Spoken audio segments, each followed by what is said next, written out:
Hello and welcome to the Project Virtual Conference. My name is Stephani and I'm a manager and consultant at Companionshot and have been working with Project Server and Project Online since multiple years. And in this function, of course, I've gathered many experiences and best practices, of which I'd like to share with you today some insights on automating your status reports using the standard features, but also using an additional add-in and thus getting some additional benefits from a system that you might already have in place.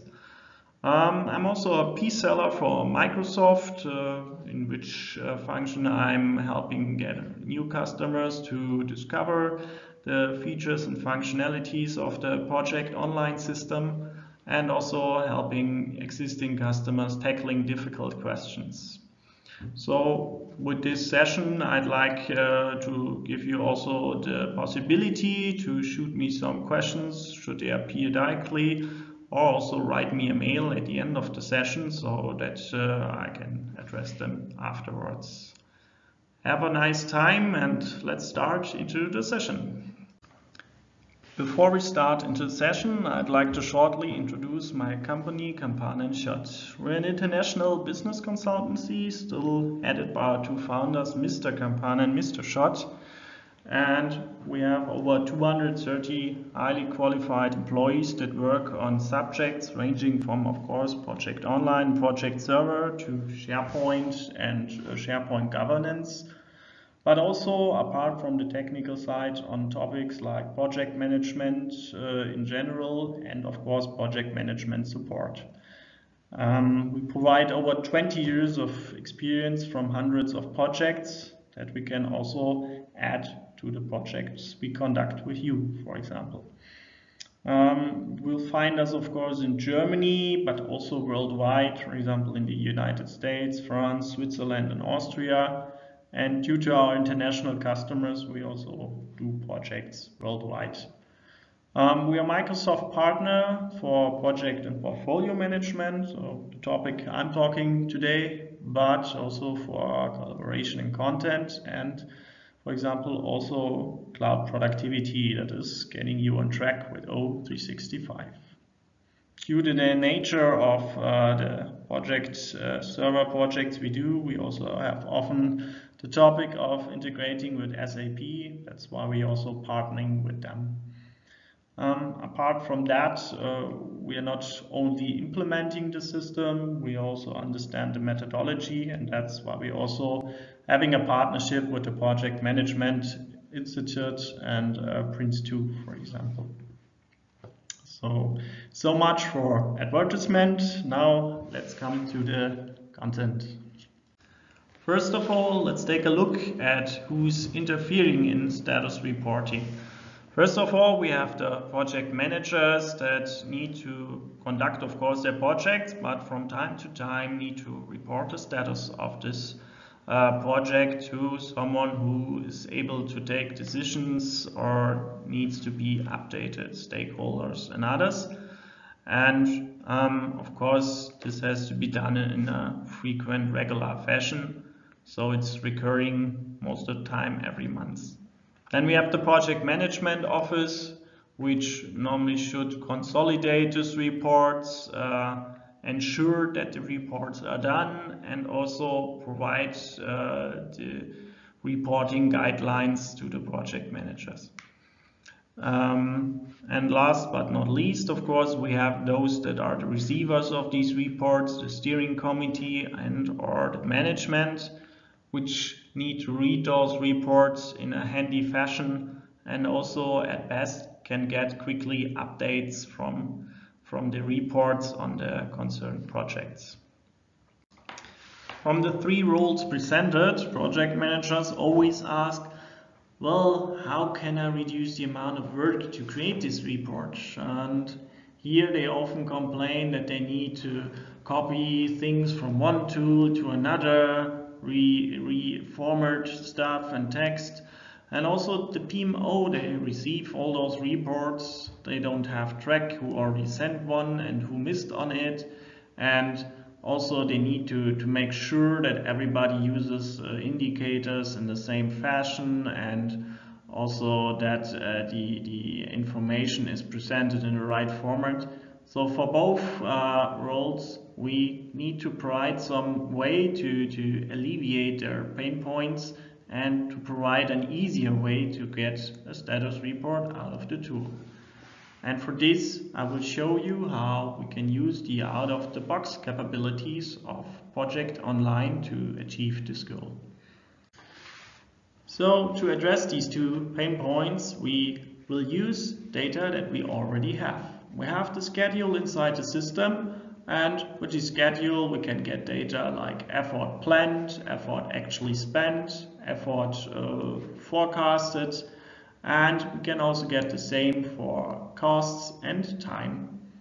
And this also can be compared to baseline information that we set at the beginning of the project or at certain points in time.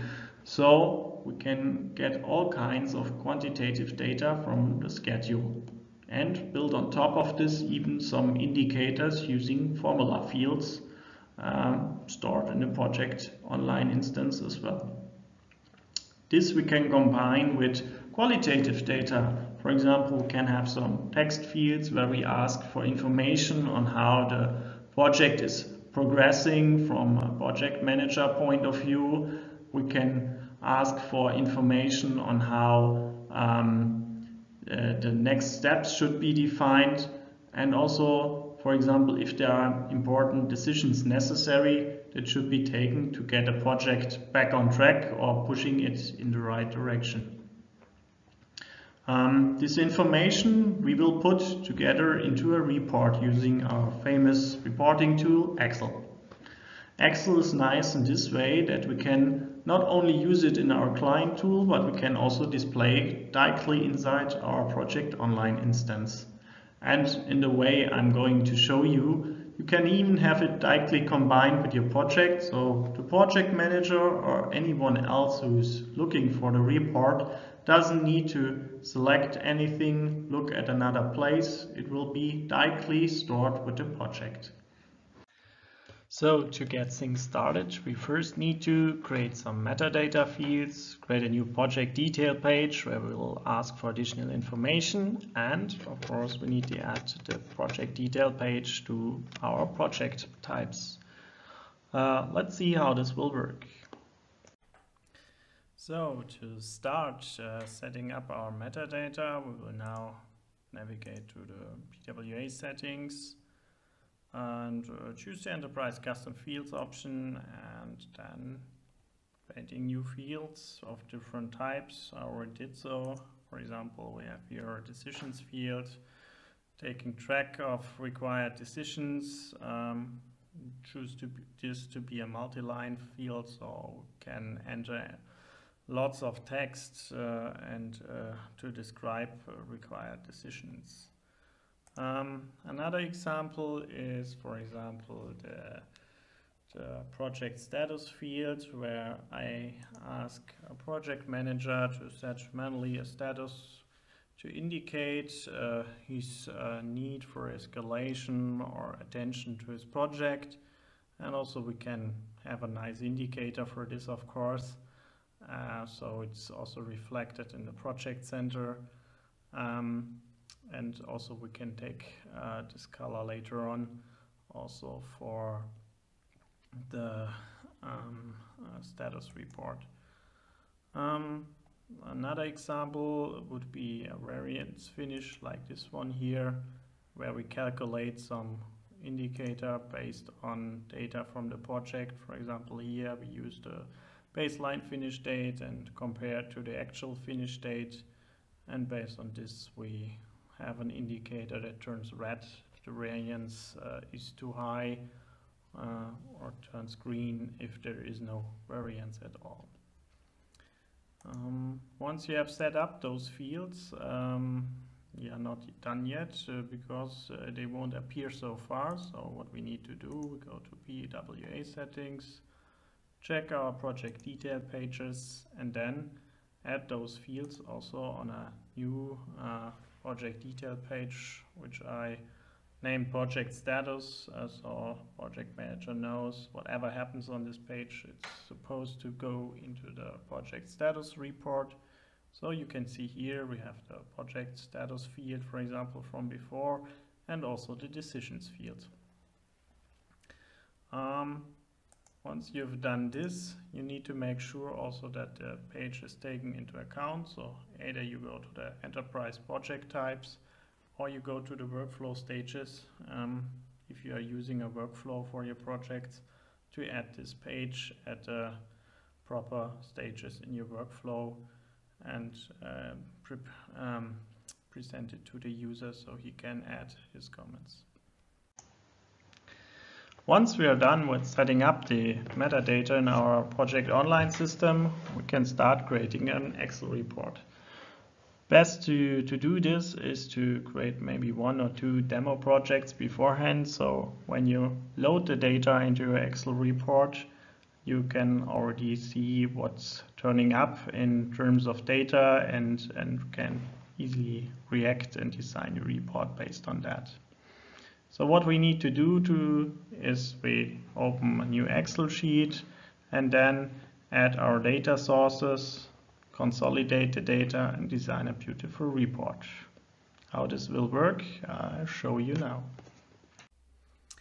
So with Excel open, we now can go to the data section, take our OData feed, just enter the URL to the OData feed here, take the projects feed. You could also add some selection or filter criteria. Then you can also take your sign information. Then we start logging into the tenant and here we get the table, pressing next, creating a new feed, could give it a speaking name and then just let's finish and insert as a new table into our worksheet. So this might, depending on your tenant, might take some time. Here it went rather fast. Can give the sheet name like raw data, for example. So this will be the basis for our reporting. Now we can start off to go to the next part. We will now summarize the table with a pivot table in order to be able to check which project ID is selected and have this as a parameter for our report. To do so, we can use the summarize option here. Just select new table range and select the project ID. So now this lists all the project ID that exists in the project server, and we add some slicers to have the slicer as parameter for our report that can be triggered from outside the Excel report. In order to have a convenient fashion to also select inside the report another project, especially during creation phase, we can also add a project name slicer. So this allows you to easily select your test project with which you can now check your values and select your reporting data. So let's move this a bit over here. What I also like to do is, instead of directly starting with the report and entering the data directly there, I normally just keep it here on this separate page so I can check what comes out. First check the values, maybe do some value preparation before entering it in the final report. So first of all, how can we grab the values from our data table?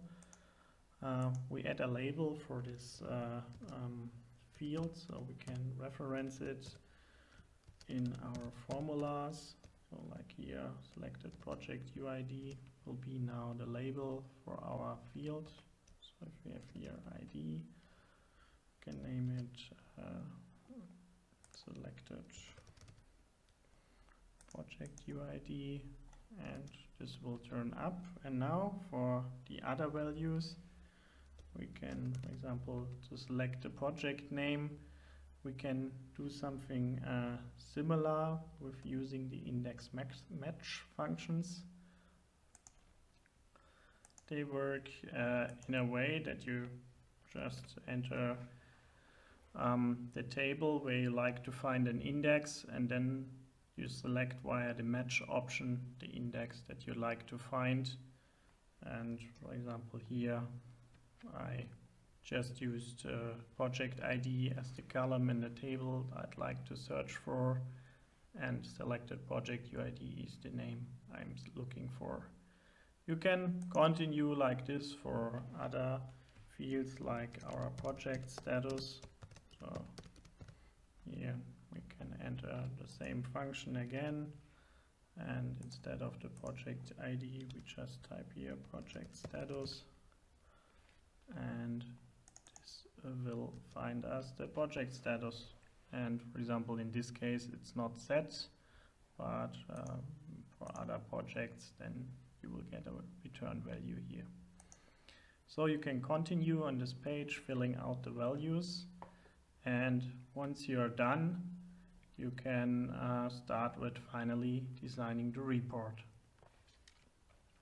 Here I prepared an example on how this could look like. As you can see here we have lots of values already retrieved, and if you go to the status report we can now start to design something that is according to your reporting guidelines. For example, here we have the project description, then we have something like who's the sponsor, who's the project manager, and then some basic data like start and finish date, and then how much days does this project still take, how's the status, for example here it's green, and how's the risk rating, for example, based on criteria from your risk management, or could be also calculated.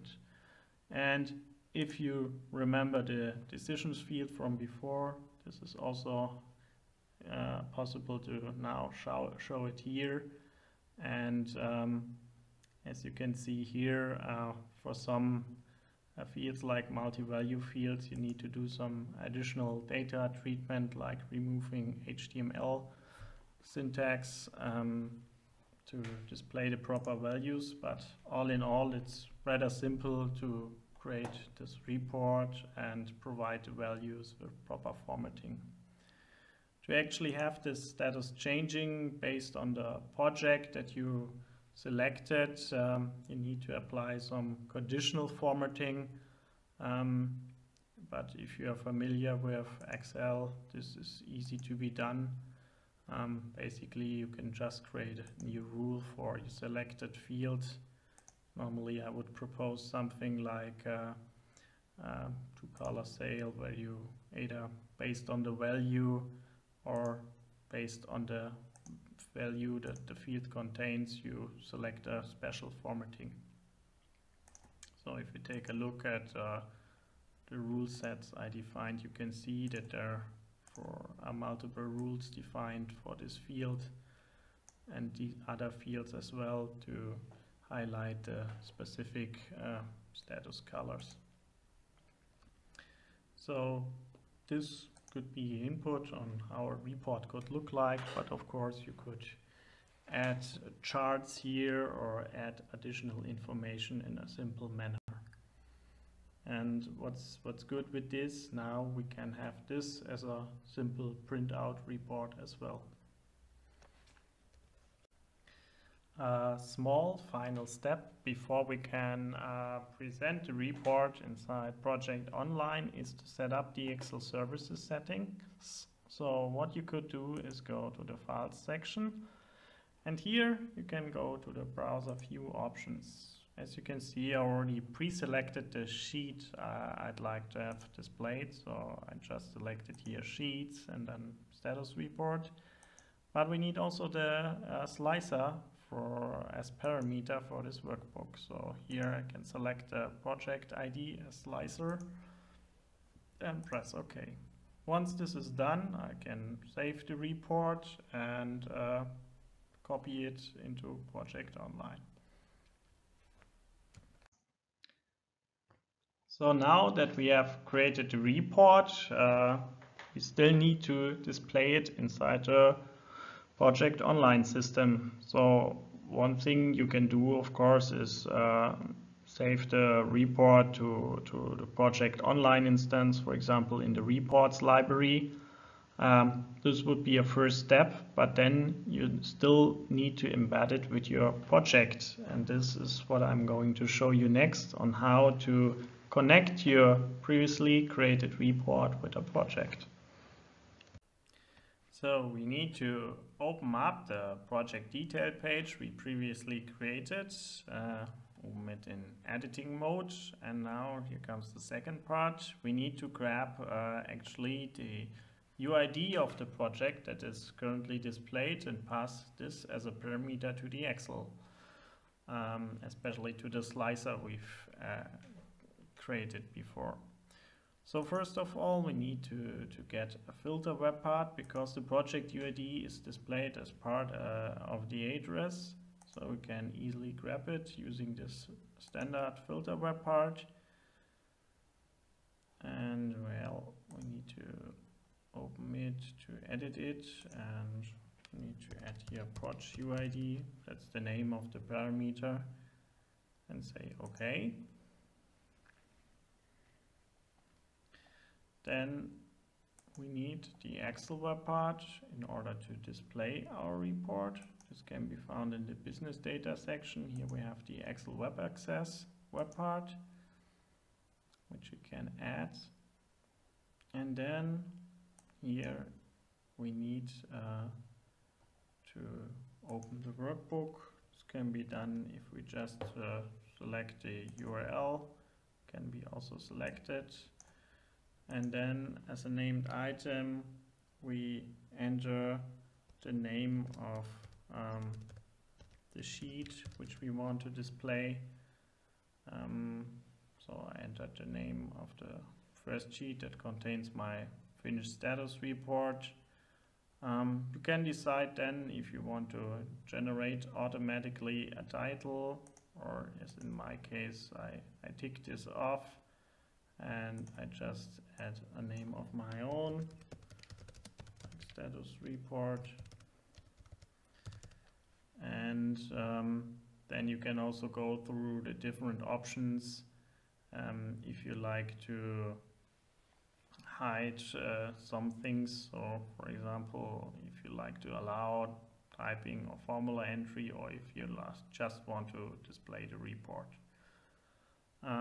Also you can dabble a bit here with the height and width parameters to use most of the space, for example, to ensure that your report is displayed in full. So once you're done with setting up, you can press OK. The report will load, so you could say yes, for example. You will get already a preview of the report.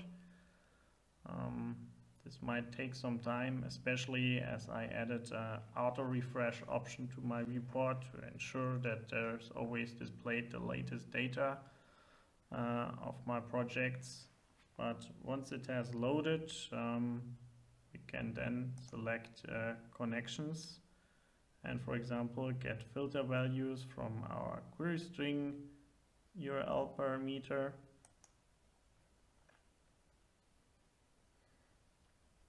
And then here you can select where it should go. So I select the slicer I previously created, press finish, say yes. And so the project will then just filter on this parameter. Don't worry, because here in the editing page, of course, there is no UID set in the address bar. But once you open it with a real project, you will see it immediately. What you can do also here to better get this into shape, of course, it would be good to move up this web part. So move it up once by one to first display the fields that the project manager is supposed to fill out. And then in a second step, you can view the report. So once we are done with this, we can stop editing and then take a look on how this looks with a real project. So let's go back to the project web app start page, select our project center by clicking on projects, and then we scroll for our project online setup demo program, and when it's opening, come here right to the status update page. There will be a query and refresh warning. That's due to the data type we are using, but you can just click yes, and then the report will load. And as you can see, here we are on the page where the project manager will fill out the data. And the good thing is you can fill out the data, save it, and then just wait until the page is refreshed to see the most current data directly in this report below. So here, this is how the report will appear now directly in the web browser. And what's nice here, we can click directly on print and get a specific print window. And then once you click here on print, you can use your favorite printer or even your PDF creator and get a PDF of your report if you really still need it on paper, or to send it onward via mail, or forward it to someone external. But in this way, we have now a nice way on how we can integrate our status reporting in the tool without too much effort, and using standard means that are already directly available, and provide everyone direct access to the report as well. So now we have this nice and shiny report, but of course it doesn't end there. We need to train the project managers on how to use this reporting page and how the report needs to be read, and which data affects which part of the report. This should be communicated to the people and that are putting the data inside the tool, but also of course to the people that read the reports later on, so the ones that get the data out of it. Also important part is to have a update interval for your report information. So for example, each month or each week, and ensure that people know of this report interval in order to avoid stale data. Something that might come up is historization. Of course, the approach I showed you doesn't provide for this, but options could be to either store the data by copying an Excel snapshot of the current version, or taking a monthly snapshot of the overall data and store it somewhere separately in a database. Another thing that needs to be done is to control and follow up. That is, for example, take a look at the last published date for each project and ensure that it's not older than the report interval you decided on. And also make sure that the management reads the reports and acts upon them, so that the project managers on the other end know that don't enter the data just for their own sake, but that they really provide value to guide the company, and that it will help both sides to keep projects on track. So now that we've talked about how you could use the out-of-the-box features to provide a status reporting, I'd like to highlight a second approach, that is by using an add-in from Companionshot that helps you overcome those obstacles that are not covered by the out-of-the-box features, especially when it comes to historization of data and providing a standardized reporting on that one as well. For this we have CS status reporting, a product that can be installed on premises or also added in the cloud. So we can cover both fields and are not limited to a sole on-premise version for that. I'd like to give a quick overview on how CS status reporting interacts with your project online instance. So using CSUM we can get various data from the system like project, task and resource data, but also SharePoint data like risks or additional custom lists if need be. This will be stored in an Azure hosted application platform where we have our historization data, the report engine and the web interface. And this gives us then the ability to provide you quickly with nice reports that also contain historized data. The product itself presents, first of all, of course, a project status report, which provides basically a project overview, cost trend analysis, risk metrics, milestone trend analysis, among other information, and also a management report. But first, let's take a look at the status report and how it's integrated into the tool. CS status reporting works at first in the same manner as our previously created out-of-the-box report. We integrated it as well with the project detail pages. So first of all, we can navigate to one of our projects and we can see that we have here now an additional project detail page on which we have an overview of previously created status reports. So here we can see the history of the reports. The percentage is the percentage of progress in the project, and the dates displayed are the dates when the snapshot had been taken. The plus sign here allows you to create a new report. You can do this here. It's pretty fast, and once this new report is there, we can directly click on it and have a look at it. So here you can take a look and get a nice PDF report which displays the current status, and for example here also if there have been differences, also previous status.